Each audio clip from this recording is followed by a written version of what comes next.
نحمدہ ونصلی علی رسولہ الکریم والصلاة والسلام علی سید الانبیاء والمرسلین وعلی آلہ واصحابہ اجمعین اما بعد فاعوذ باللہ من الشیطان الرجیم بسم اللہ الرحمن الرحیم یا ایہا النبی قل لازواجک آمنت باللہ صدق اللہ مولانا العظیم۔ گرامی قدر حضرات، اس سے پہلے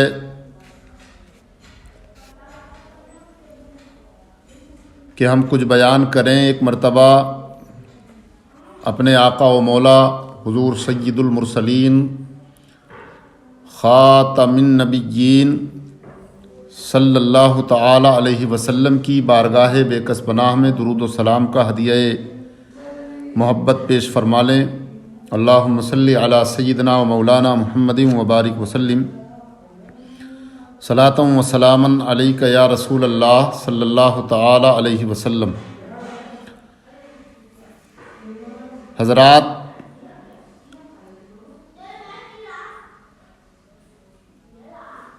وہ ازواج مطہرات کہ جن کے ساتھ سرکار نے وظیفہ زوجیت ادا کیا، ان کی تعداد 11 ہے۔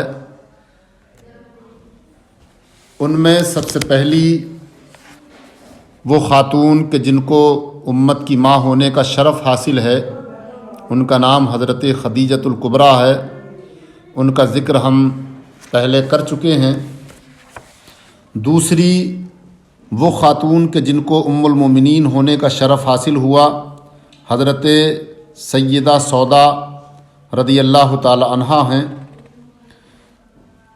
اس کلپ کے اندر ہم حضرت سودا رضی اللہ تعالی عنہا کا ذکر کریں گے۔ آپ کا اسم گرامی سودا ہے۔ قریش کے ایک مشہور قبیلے عامر بن لوئی سے تعلق رکھتی تھیں۔ سلسلہ نسب آپ کا یہ ہے: سودا بنت زمعہ بن قیس بن عبد شمس بن عبد ود بن نضر بن مالک بن حسل بن عامر بن لوئی۔ ماں کا نام شموس تھا، جو مدینے کے قبیلہ بنو نجار سے تعلق رکھتی تھیں، جن کا نسب نامہ یہ ہے: شموس بنت قیس بن زید بن عمر بن لبید بن خرش بن عامر بن غنم بن عدی بن نجار۔ آپ کا پہلا نکاح سکران بن عمر سے ہوا۔ اعلان نبوت کے بعد اپنے شوہر کے ساتھ مشرف باسلام ہوئیں۔ اس طرح انہیں قدیم الاسلام ہونے کی فضیلت حاصل ہے۔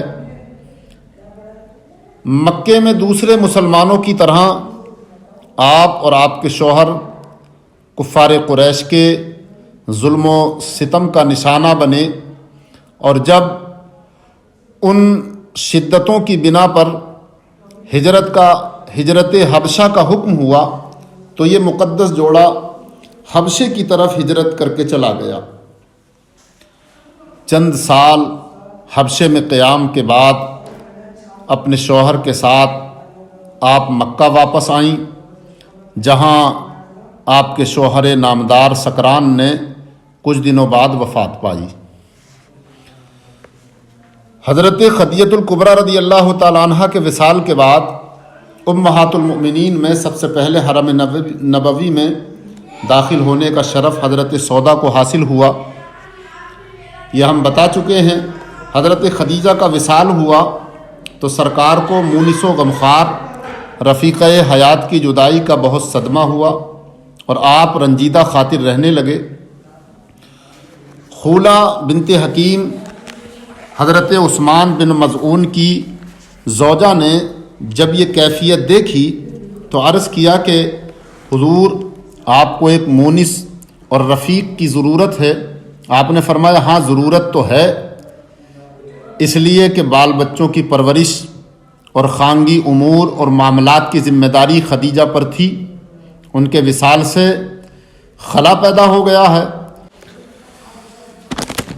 سرکار کے اشارے پر حضرت خولہ بنت حکیم سودا کے والد زما کے پاس گئیں اور سلام کیا.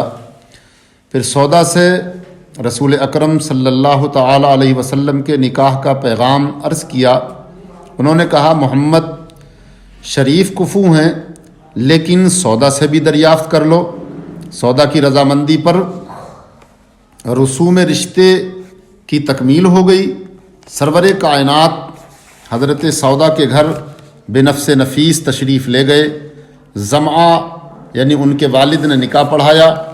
400 درہم مہر مقرر ہوا. نکاح کے بعد سودا کے بھائی عبداللہ بن زمعہ آئے جو اس وقت تک مسلمان نہیں ہوئے تھے. انہوں نے اس رشتے ازدواج پر حسرت کا اظہار کیا اور سر پر خاک ڈالی. لیکن جب حضرت عبداللہ مسلمان ہو گئے تو اپنی اس جاہلانہ حماقت پر ہمیشہ افسوس کرتے تھے. یہ عقد رمضان شریف اعلان نبوت کے 10ویں سال یعنی 10 نبوی میں ہوا تھا. ایک روایت میں ہے حضرت سودا نے شوہر اول کی زندگی میں خواب دیکھا تھا.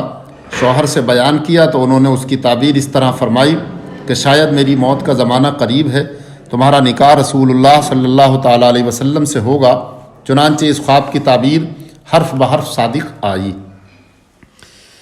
13 نبوی میں یعنی اعلان نبوت کے 13ویں سال میں جب سرور عالم صلی اللہ علیہ وسلم نے عزیز وطن مکہ چھوڑ کر مدینہ منورہ میں قیام فرمایا تو زید بن حارثہ کو مکہ بھیجا کہ وہ حضرت سودا اور حضرت فاطمہ زہرا رضی اللہ تعالی عنہما کو لے کر مدینہ آئیں.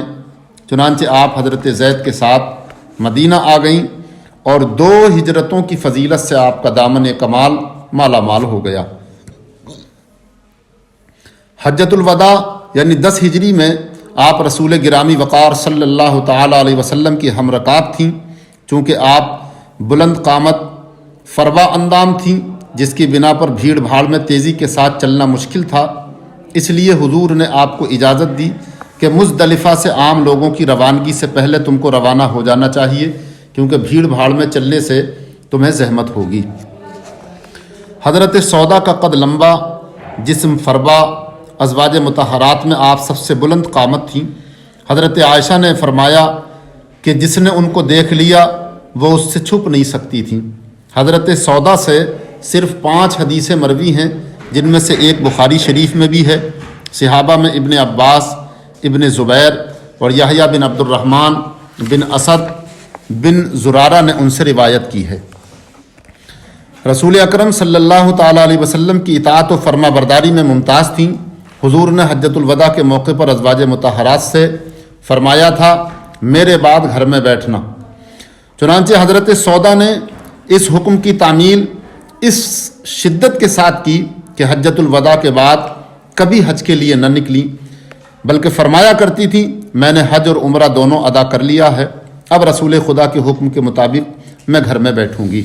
سخاوت و فیاضی میں آپ حضرت عائشہ کے علاوہ تمام امہات المؤمنین میں نمایاں تھیں. ایک بار حضرت عمر رضی اللہ تعالی عنہ نے ان کی خدمت میں ایک تھیلی بھیجی. لانے والے سے پوچھا اس تھیلی میں کیا ہے؟ اس نے کہا درہم. فرمایا کھجور کی طرح تھیلی میں بھی درہم بھیجے جاتے ہیں. پھر یہ ساری رقم اسی وقت تقسیم کر دی.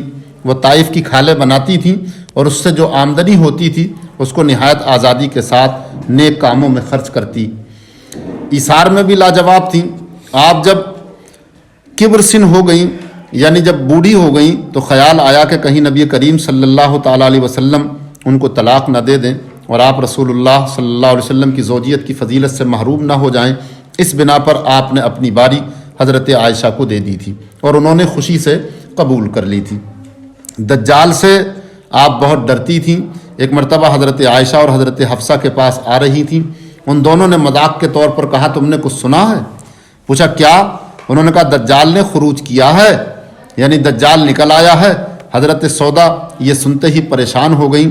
ایک خیمہ جس کے اندر کچھ لوگ آگ سلگا رہے تھے جو قریب تھا فوراً اس میں داخل ہو گئیں. حضرت عائشہ اور حفصہ ہنستی ہوئی سرکار کی خدمت میں حاضر ہوئیں اور واقعہ بیان کیا. آپ تشریف لائے, خیمے کے دروازے پر کھڑے ہو کر فرمایا کہ ابھی دجال نہیں نکلا ہے یہ سن کر سودا خیمے سے باہر آئیں، آپ کے اوپر مکڑی کے جالے لگے ہوئے تھے جسے باہر نکل کر صاف کیا گیا۔ حضرت سودا کے سال وصال میں اختلاف ہے، واقدی نے 54 ہجری لکھا ہے جو صحیح نہیں ہے۔ ثقہ راویوں کے نزدیک آپ کی وفات حضرت عمر کے آخر زمانہ خلافت میں ہوئی۔ اس طرح تقریباً 22 ہجری میں سانحہ ارتحال پیش آیا، جس کی تائید بخاری، ذہبی، ابن عبد البر اور جزری نے کی ہے۔ شوہر اول سے آپ کے ایک فرزند ہوئے جن کا نام عبد الرحمن تھا، جنہوں نے جنگ جلولہ میں شہادت پائی۔ اللہ تبارک و تعالی ان کے صدقے ہماری مغفرت فرمائے، ان کے اقبال بلند فرمائے۔ آمین۔ وآخر دعوانا ان الحمد للہ رب العالمین۔